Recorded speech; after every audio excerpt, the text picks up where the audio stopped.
You're listening to a 3CR podcast created in the studios of independent community radio station 3CR in Melbourne, Australia. For more information, go to allthews.3cr.org.au. Evil minds that plot destruction, sorcerer of death's construction, in the fields of bodies burning, as the war machine keeps turning, death and hatred to mankind, poisoning their brainwashed mind. Welcome to the Anarchist World This Week, broadcast across Australia on the National Community Radio Satellite. Listen to the Anarchist World This Week, Australia's sacred cow slaughterhouse. Listen to analysis of local, national, international events. Listen to analysis you'll never hear anywhere else.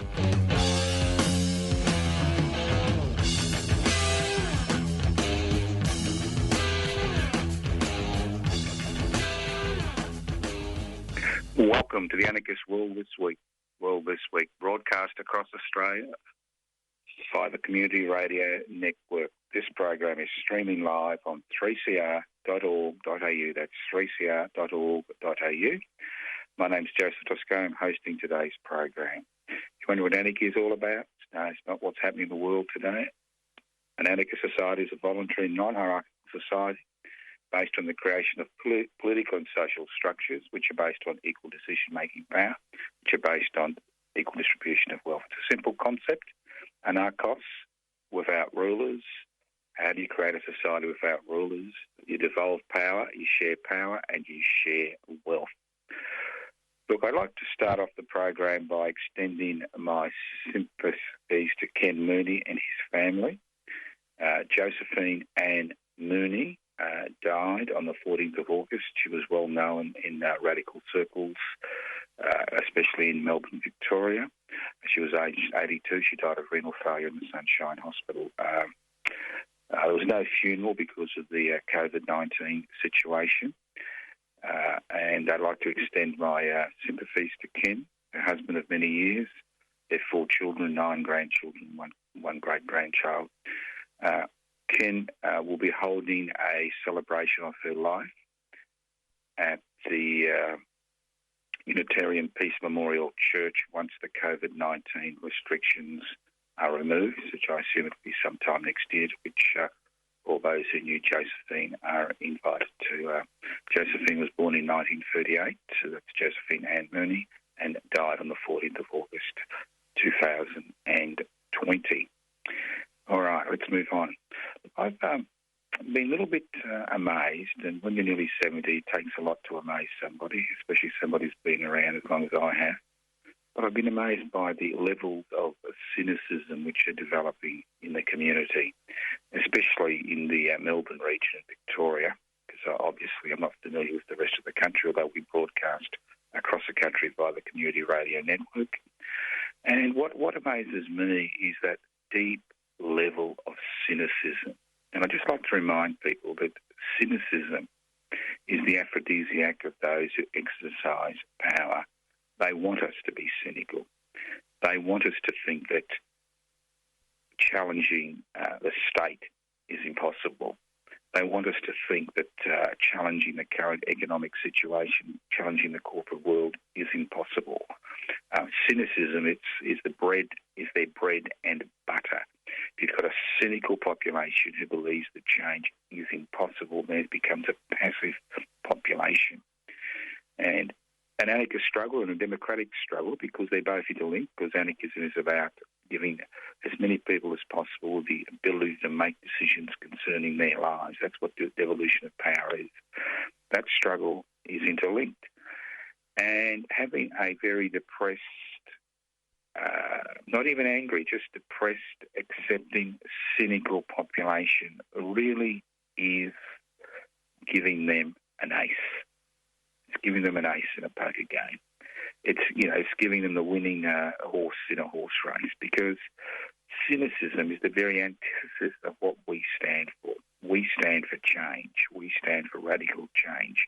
We stand for making major changes to life. We are part and parcel of that long, long history around the world about people trying to fight, to organise, to get involved, to be active in order to change what is happening. If we were not in that situation today, if those people before us hadn't been involved in those struggles, we wouldn't be enjoying the fruits of those struggles, hundreds, thousands of years later. We'd still have slavery in this country.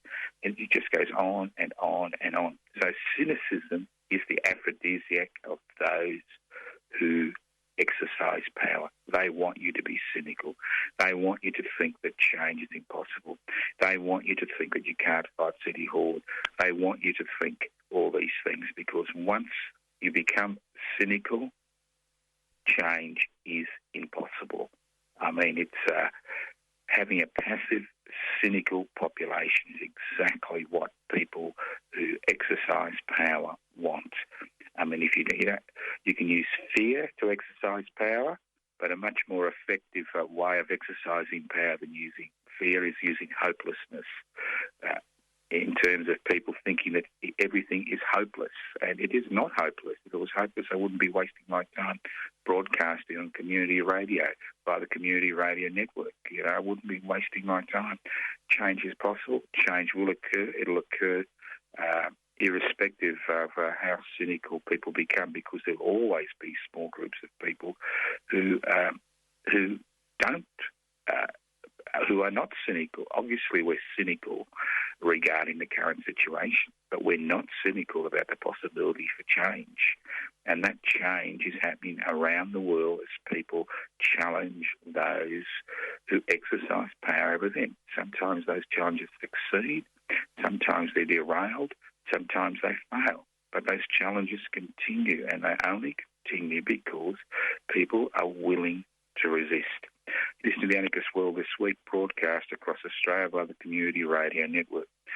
I think another reason there's so much cynicism in the community, not just because of COVID-19, not just because of the monopolisation of power by unaccountable corporations whose major reason for existence is to improve the outcome of their shareholders, the lives of their shareholders.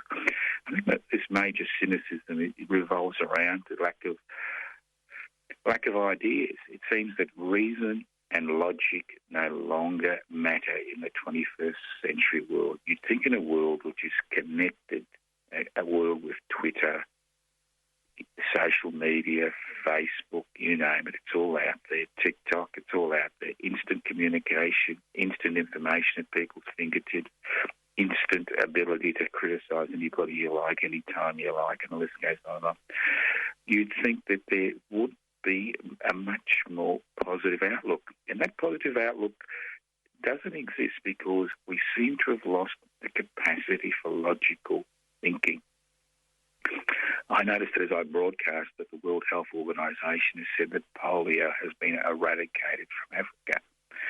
Now, those who are old enough and those who are involved in healthcare, like I've been for over 45 years, will know people who've had polio. And polio was a horrific disease in Australia in the 1950s, where young children were struck down with polio.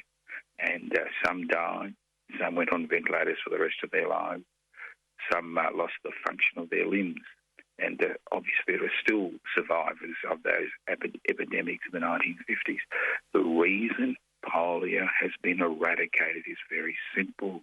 It's been through vaccination. The reason it's eradicated in Africa is very simple, through vaccination. The reason smallpox has been eradicated around the world, and smallpox killed hundreds of millions of people over the centuries, is because of vaccination. But we seem to have forgotten logical reasoning. It seems that with this vast amount of information at our fingertips, that people shift the chaff looking for little glimpses of gold in order to reinforce their illogical concepts. So it's a real problem when you've got a cynical population, when logic's gone out of the area, when reason is no longer a debate, when we have world leaders talking about fake news when there is no fake news, when they deny there are thousands of fires in the Amazon basin, you realise that there are issues when world leaders deny that we have climate change, we have a climate emergency in order to support those who own the means of production, distribution, exchange and communication. You've got a problem. So how are we going to be positive? Well, I think the first thing I'd like to talk about today is COVID-19. Now, I know you've COVID-19 out. I know some of you will know people who are sick with COVID-19, especially if you live in the Melbourne metropolitan region, to a lesser extent in regional Victoria and other parts of the country.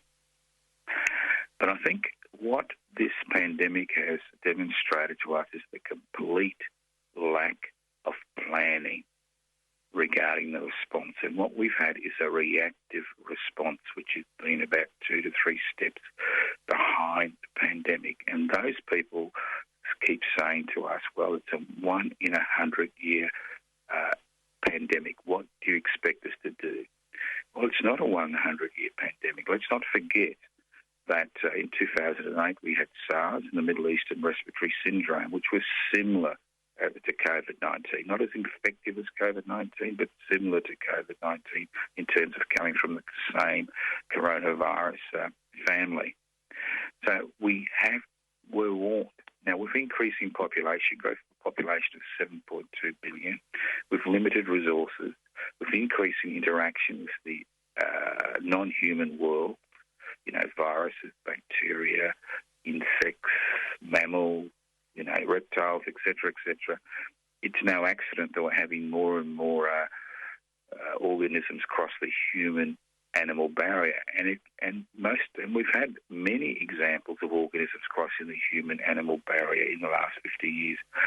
Obviously, things like HIV, Ebola, and now COVID-19, SARS, Middle Eastern Respiratory Syndrome, they're all examples of what can happen in those situations. And they're dangerous, as I've said before, for one very good reason, because there is no immunity in the population, there is no treatment, there is no vaccination.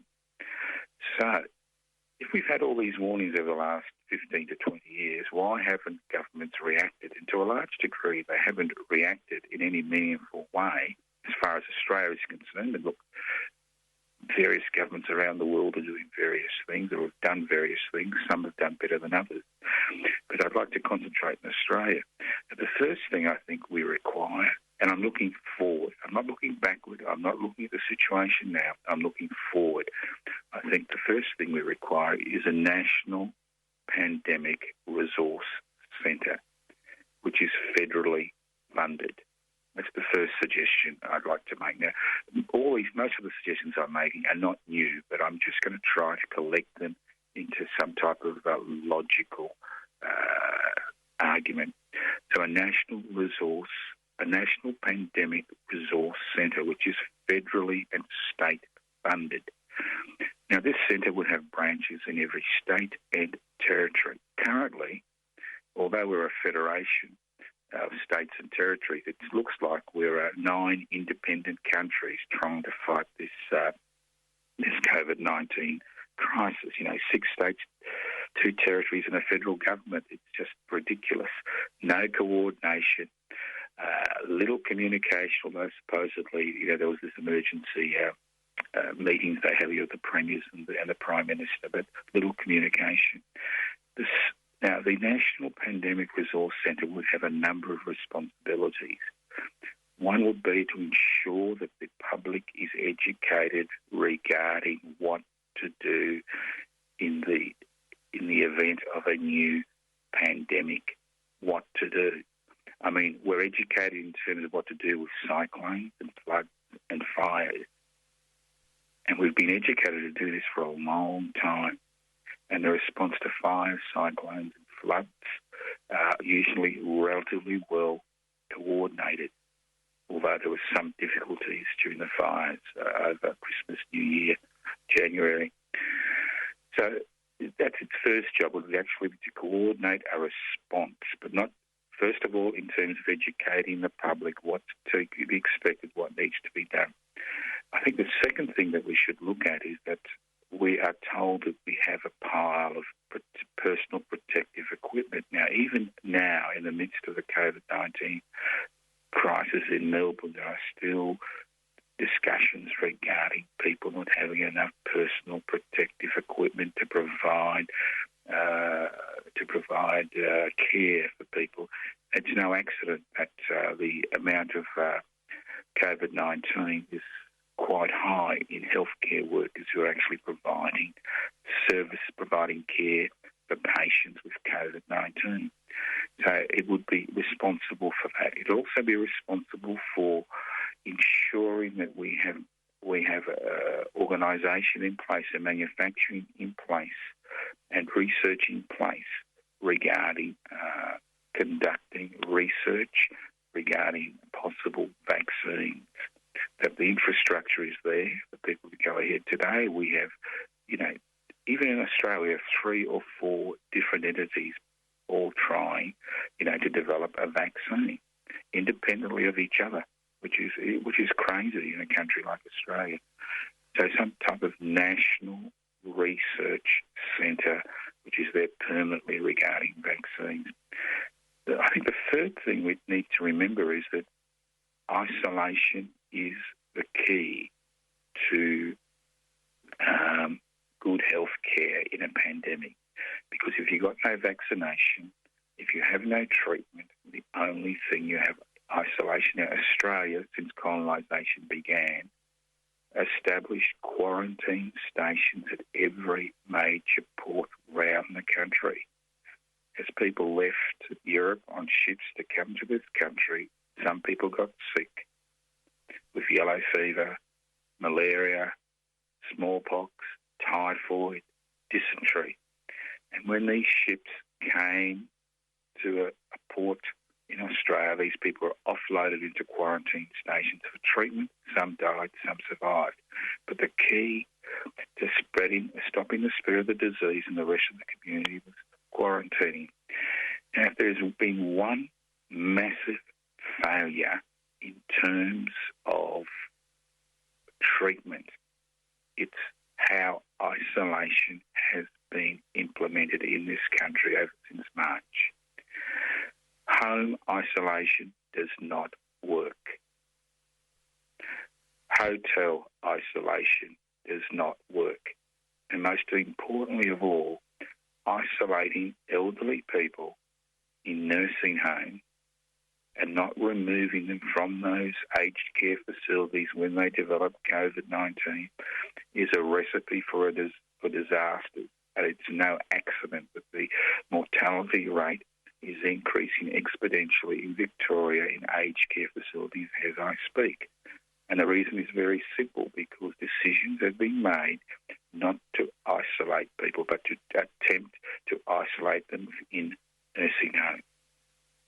Isolation by itself does not work. So what we should be thinking about is like we think about with fires and cyclones. We have cyclone shelters in this country. We have an increasing number of fire shelters in this country. So something we should be looking at is the development of isolation care facilities across the countries, where people who are diagnosed with the problem can then be isolated from the rest of the community. Obviously, with children, some members of their family may wish to be isolated with them. But this is something we need to think about very seriously.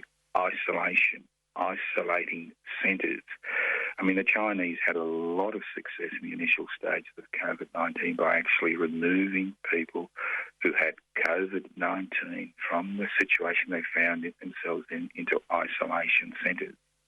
And if you want an example of what happens when you leave people in aged care facilities with COVID-19 to be treated and kept in isolation in an aged care facility, look at the situation in Sydney, where we had the example of two major nursing homes, where one had 19 deaths and people were isolated within the facility, and another facility nearby where people were removed and placed in care, the mortality rate was exceptionally small. So isolation centres should be part and parcel of a forward defence strategy. Now, it's quite ludicrous that we have a military forward defence strategy that costs billions, tens of billions of dollars every year in this country. You know, billions of dollars of submarines that are not going to work in 30 years' time, tens of billions of dollars of planes. It just goes on and on. It's called a forward defence strategy. But we have no forward defence strategy regarding pandemics. And what the idea of a national pandemic resource centre is to provide that forward defence strategy. Obviously, it would be staffed not just by health people, but also by political representatives would be on that defence, and obviously also community representatives, because we need some type of coordinated response. So I'll go through the three issues again. The first one would be isolation centres. The second one would be having facilities to provide personal protective equipment for people. And the third one would be educating people and obviously providing facilities for research, ongoing research regarding vaccination in these situations. Now, and the fifth thing I think is very important is the establishment of a pandemic reserve. Now, we have an army reserve. We have volunteer associations like the Country Fire Authority in Victoria and other country fire authorities across the countries regarding fire. There are state emergency services across the country, and most of these services are staffed by volunteers. Obviously, there are some paid staff for coordination, but a large number of volunteers, and these are people in the community who come out to support the rest of us during periods of crisis.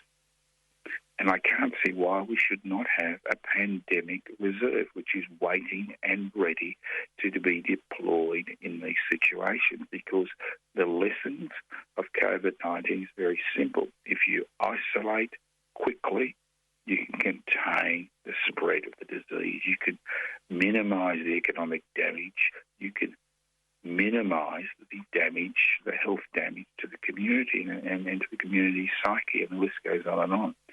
So these are things that we need to think about. We need to create ministers for pandemics. That's right, state ministers, a federal minister for pandemics. And this should be part of a forward pandemic strategy. I mean, we have a forward military strategy, we have a forward bushfire strategy, forward cyclone strategy, but no pandemic strategy. And if they want to weasel out of it by saying, who's going to pay for it? It's only going to happen in 100 years' time. Well, I'll tell you how you have to pay for it. It's very simple. It doesn't cost much, to actually be prepared. I mean, we're supposedly to be prepared for war. We're supposedly be prepared for cyclones and floods and fires, and a lot of effort and energy and infrastructure and organisations are created. So how do we fund it? The first thing I'd suggest is a 2% pandemic levy on every taxpayer who earns more than, say, $70,000 a year.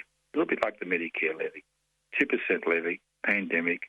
It's that money is used specifically for research, setting up the organisation, setting up isolation centres, assisting the pandemic reserve, and the list goes on and on. That's 2%. And that's, now, obviously, it's not just a matter of taxpayers footing the bill. We've got to think about other sections of the community assisting the community, because if there's one thing we've learned about Australia during the last 40 years, during the deregulation, privatisation, globalisation, corporatisation revolution, is that gravity doesn't exist as far as money is concerned. It seems to flow upwards from the bottom to the top. There's no such thing as a trickle-down effect or even a trickle-down effect. What we've seen is more and more people actually not pulling their fare, not pulling their weight in this country. There's a lot of leaners in this country, and it's not who we think the leaners are. It isn't the 30% of people on social security benefits. The leaners in this country is the corporate world. 1/3 of our largest corporations paid no tax last year. Most of them paid voluntary taxation.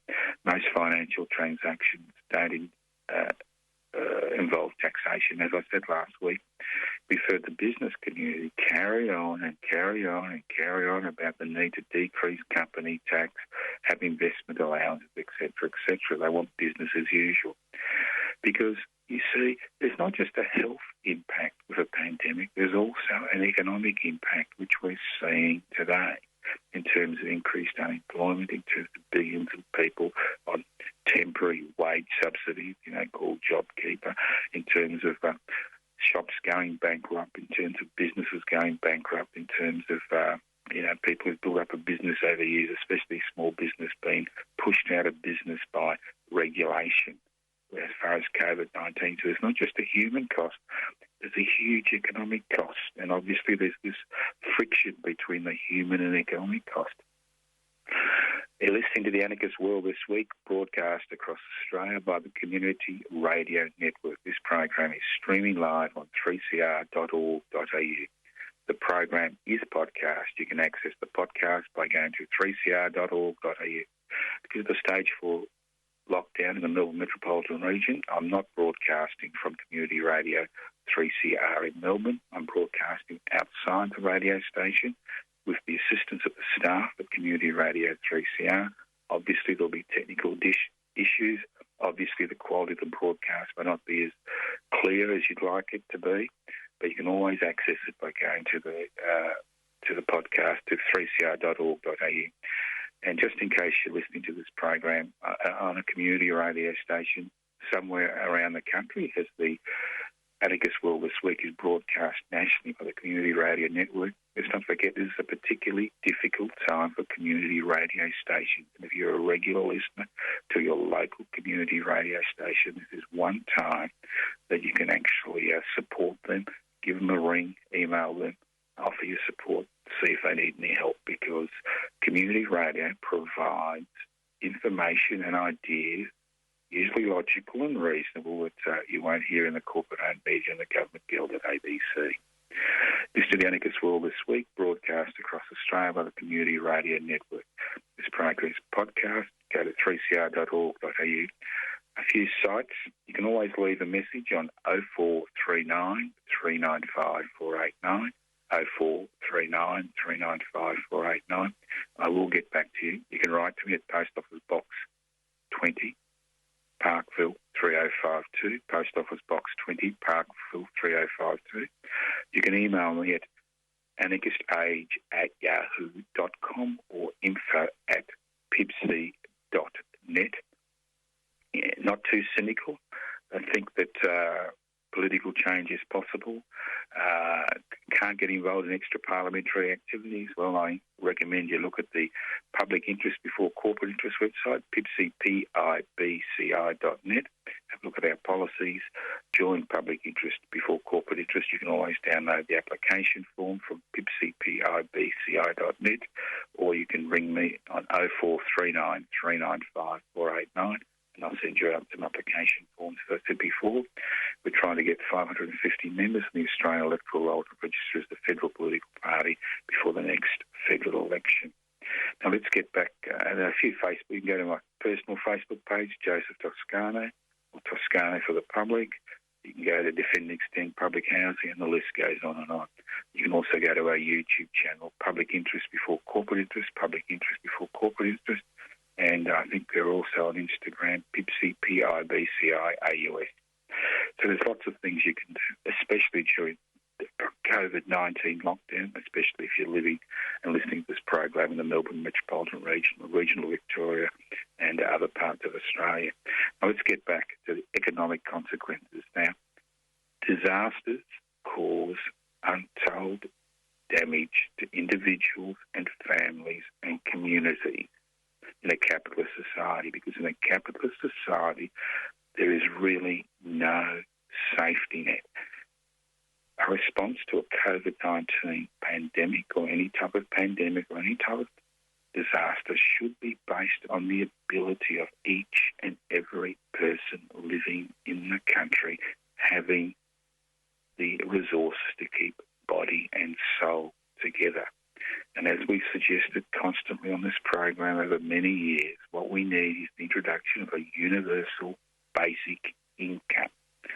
universal basic income for everybody.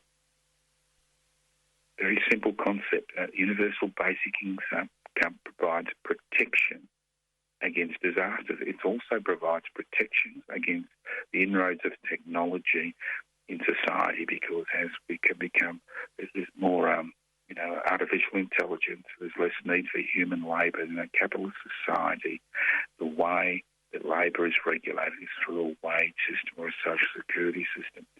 So if we have a universal basic income for everybody, what that means is there is that safety net for everybody in the community. So although you may have a economic shutdown during the COVID-19 crisis, there is those resources to provide people with the basic necessities of life, not the piecemeal approach we have today in this country with COVID-19, where some people are surviving reasonably well and others aren't, because there isn't a universal basic income. So how do you have a forward pandemic strategy based on the creation of Pandemic Resource Centre, a national pandemic resource centre, which can do all the things I talked about before? How can you finance the universal basic income, which goes hand in hand with the idea of a national pandemic resource centre? Well, as I said before, the first one is a 2% pandemic levy, which is specifically, that's on taxpayers, which is specifically designed to assist the financing of the National Pandemic Resource Centre.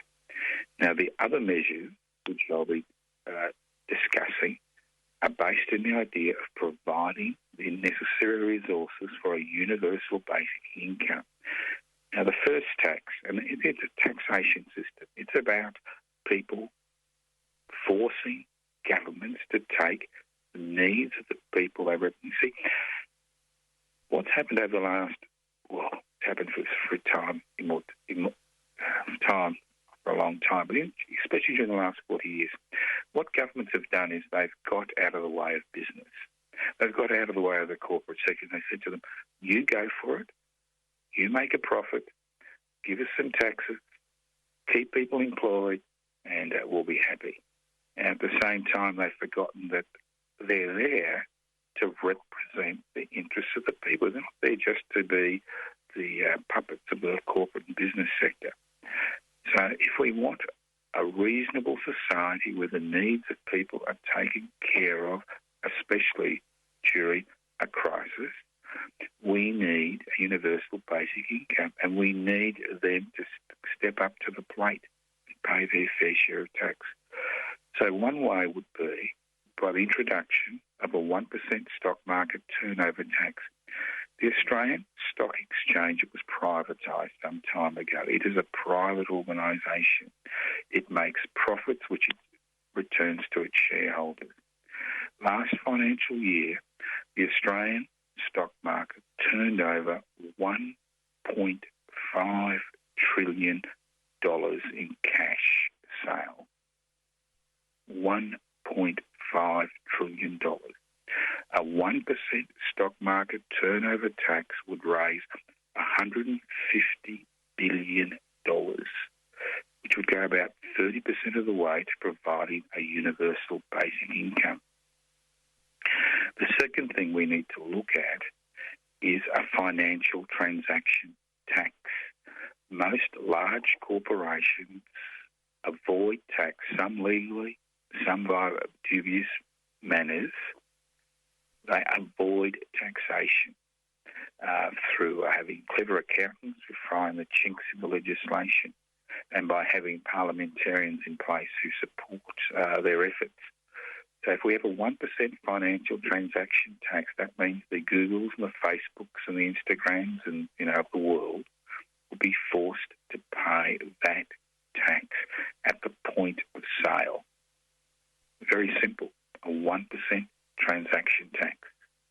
The Amazons of the world, these huge transnational corporations who divest themselves of the responsibility of paying tax. You can capture a lot of this money until you're about maybe $200, $250, $300 billion. So a 1% stock market turnover tax, a 1% financial transaction tax. are things that we have to look at. The third thing is, I keep harping about this, is our natural resources, which are owned by this nation's First Nations people and the rest of it. It is extraordinary that of all the places in the world, I think we're the only place in the world which basically gives away our natural resources. It's no accident that the billionaires in this country are mainly involved in the exploitation of natural resources or real estate speculation. But it's extraordinary. I would recommend that 50% tax be levied on resource profits.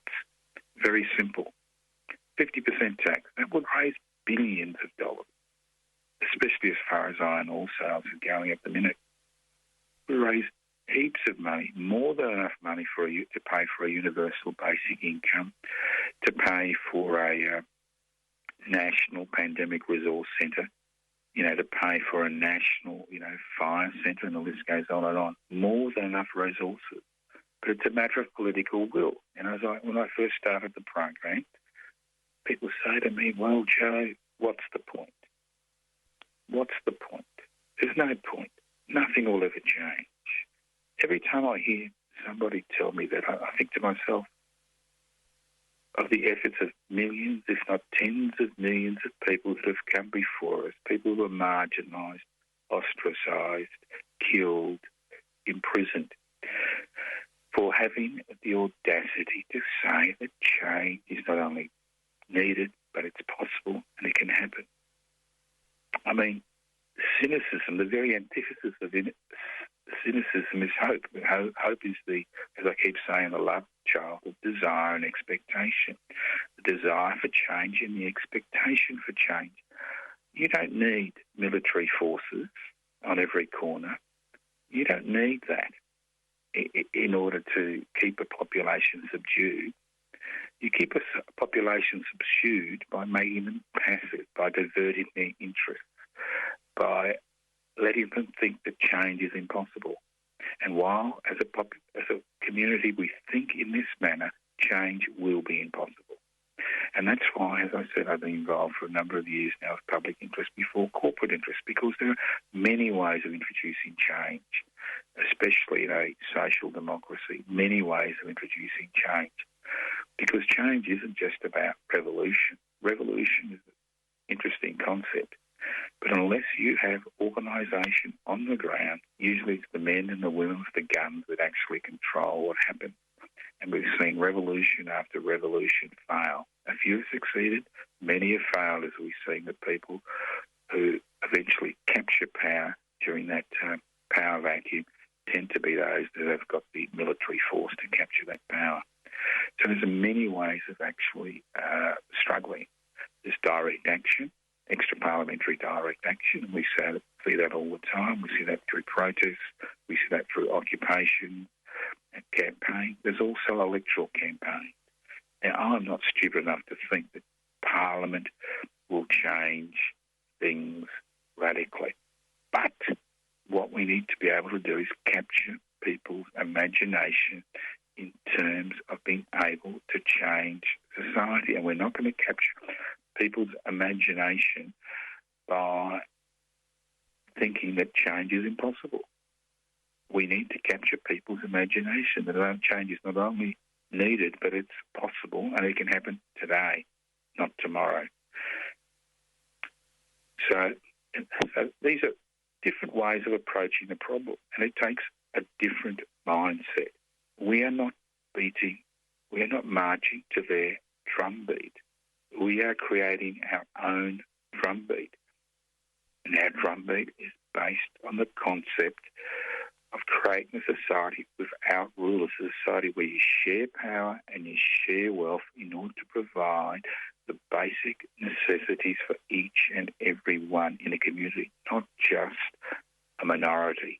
And that's what we have today. Think of what would happen, what's going to happen in the next year or two as COVID-19 comes under control, and we're asked to pay the economic price for what's occurred. Not the corporate sector, but you, for increases in the goods and services tax. And this is the way the government is thinking at the minute. Well, let's move on. You're listening to the Anarchist World This Week, broadcast across Australia by the Community Radio Network. Now, it's interesting what's happening in the Middle East. It's about, 85, 86 days before US state election. It's interesting to see the Trump administration attempting to cobble together a Middle Eastern strategy which is based on the concept of supporting one of the most evil feudal monarchies on the planet, the Saudi monarchy, and in their struggle against the mullahs in Iran. And it's quite fascinating what's happened in the last few weeks, or the last few days. Not that we can change anything, but at least we can understand what's happening. Now, we've seen this power struggle in the Middle East between Iran and Saudi Arabia. We've seen the initiation of proxy wars all over the Middle East, and the latest proxy war has been in Yemen. And we've seen major changes. We saw half a revolution in Sudan a year ago, where the military authorities were forced to take a backward step and set up an interim puppet government which they control. Now, I think it was a day or two ago, Pompey, the American, whatever he is, he visited Sudan. And you think to yourself, why would one of the most powerful men in the United States of America visit Sudan, an economic backwater, especially since the creation of South Sudan a few years ago, with their loss of access to many of their resources? Well, Sudan plays a pivotal role in what's happening in the Middle East today, because Sudan has the people on the ground. The United Arab Emirates may have forged a peace with Israel, and Jordan and Egypt have formed peace treaties with Israel, but they are not in the position to actually use their armed forces to implement order in the area. We've had this proxy war going on in Yemen for about the last 4 years, which resulted in the deaths of tens of thousands of civilians in this proxy war. And it's been the Sudanese troops which have formed the backbone of the Arab Emirates Saudi Arabia coalition. I mean, you can have as many fancy jets as you like, you can send as many missiles as you like into civilian areas, you can destroy as many hospitals as you like and as many ports as you like, but at the end of the day you need troops on the ground. And if there's one thing the Saudis and the United Arab Emirates and the rest of the Middle Eastern crew on that particular side can't provide is troops on the ground. And that's why it's essential that they need battle-hardened Sudanese troops who are involved in the atrocities in Darfur and the war in South Sudan. So it's no accident to see the Trump administration fly one of their top people down to Sudan after going to Israel in order to attempt to get the Sudanese authorities to support their program in the Middle East by providing them with cheap loans, because Sudan currently is on the tip of an economic catastrophe.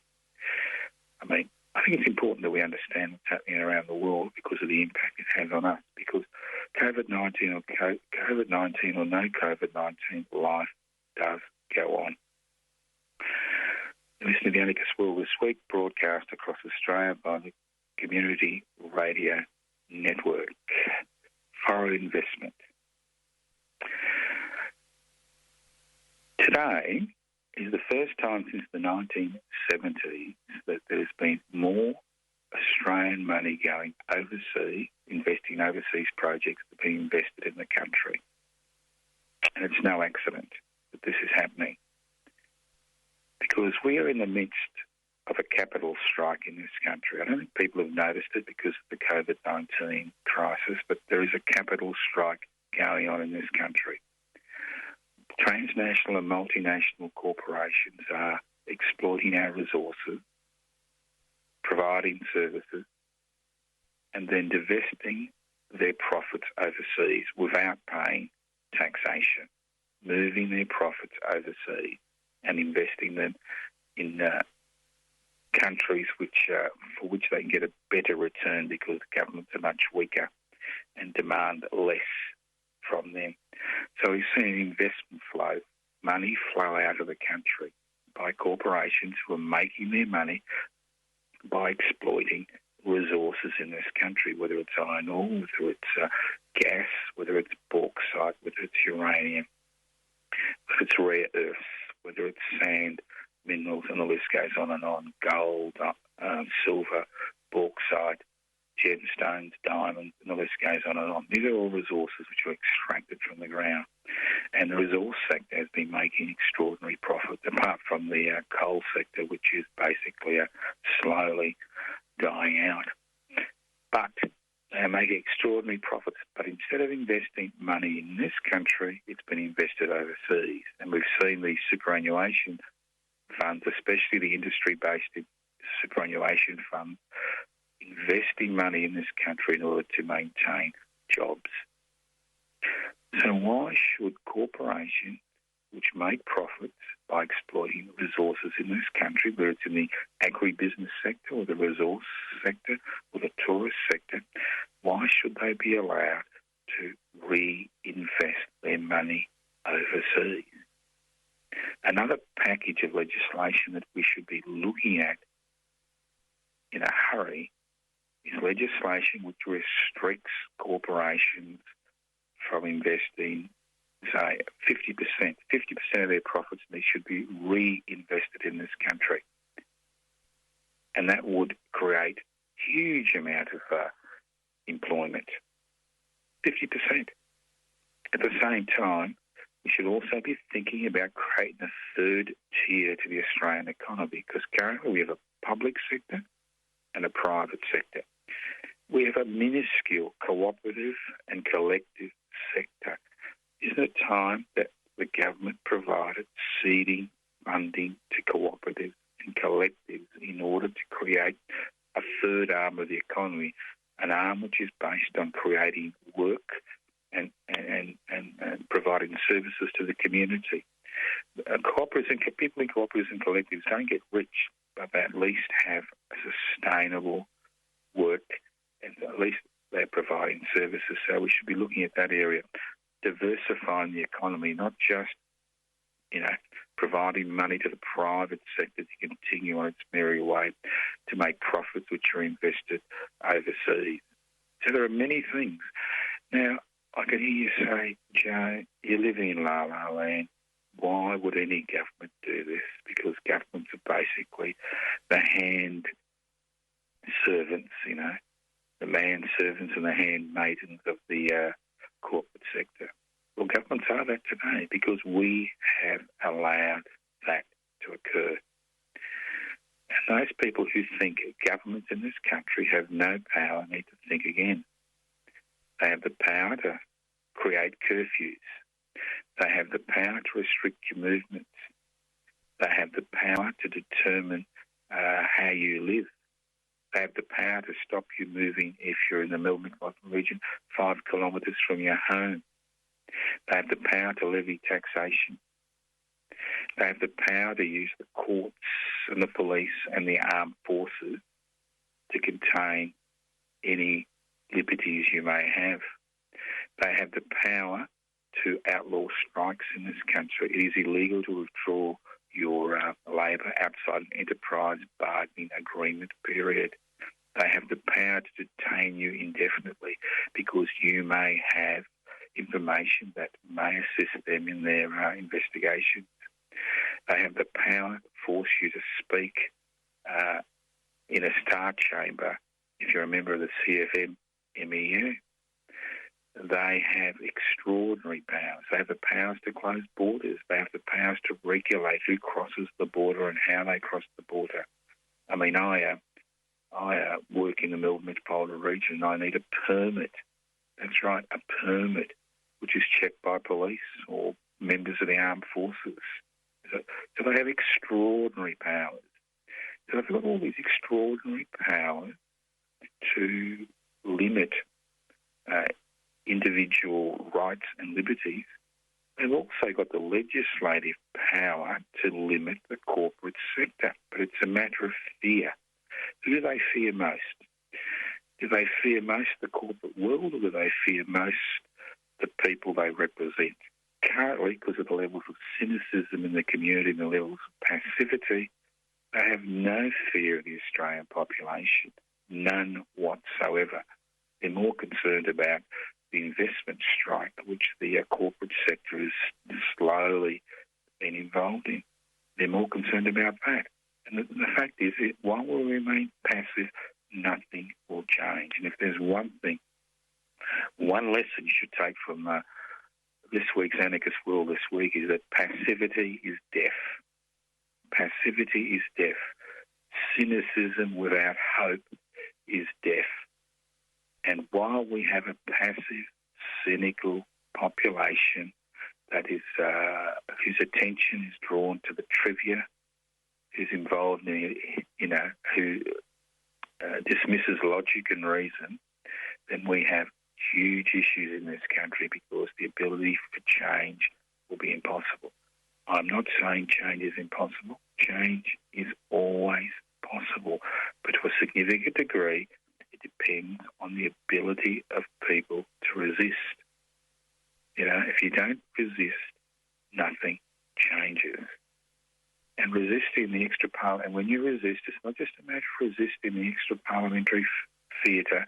We also need to resist in the parliamentary theatre. We need to resist at every level that we can resist it, because if we scorn one for another, we find ourselves on the outer and on the margins. And that's why I have said for a long time the key to change is being active. Nothing that I've said today is a new idea. It's very hard to come up with a new idea, But all I'm saying today is that we need to bring these ideas together. We need to join the dots. We need to see where power lies. We need to see why people are so passive. And obviously there's a number of reasons. One, the fact that most people are indebted up to their necks means that they're hobbled with a chain, a financial chain. So we need to look at different ways of providing basic necessities so people get rid of those chains. And what we've seen in the last 40 years of the speculation on real estate, we've seen the debts get bigger and bigger. We see the fear that people have if they lose their jobs, because it's a real fear, because the difference between poverty and living a reasonable lifestyle is 6 weeks' wages. It's that simple. If you didn't have JobKeeper, you would have unemployment rates of up to 30% currently, maybe even 35%, because whole areas of the economy have had to be closed down, especially in the Melbourne metropolitan region. So there's all these fears. And the way you overcome people's fears is to provide the basic necessities, and you provide those basic necessities for a universal basic income. So obviously there are many issues that we can get involved in. But what we need to look at is we need to bring those issues together, because there are issues and there are issues and there are issues, and you can spend the rest of your life, jumping from issue to issue to issue to issue. But unless basic changes are made to the way we govern ourselves and the way the economy is structured, these issues will continue ad nauseum. Now, capitalism, if there's one thing it can do, it's a quite a dynamic force. It can incorporate most challenges. It could even structure a treaty with this country's Indigenous people. We saw the legal legitimisation of a huge number of things over the last 50 years, but none of these campaigns have been based around challenging economic structures. And that's what we need to do.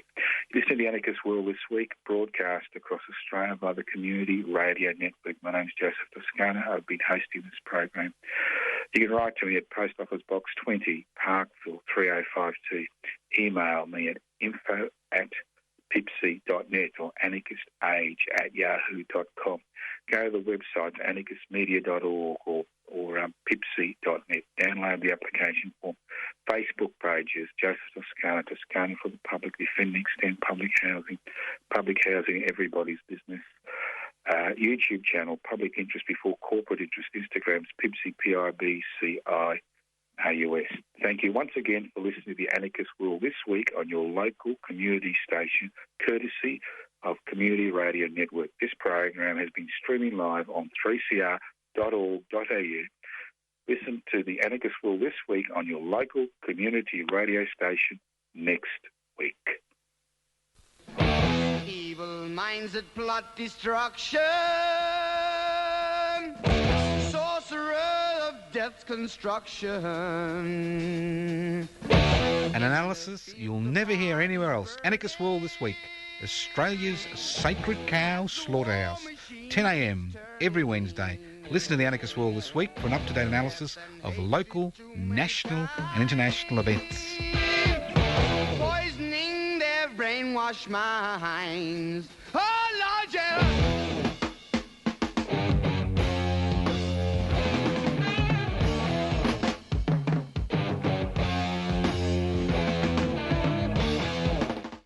You've been listening to a 3CR podcast produced in the studios of independent community radio station 3CR in Melbourne, Australia. For more information, go to allthews.3cr.org.au.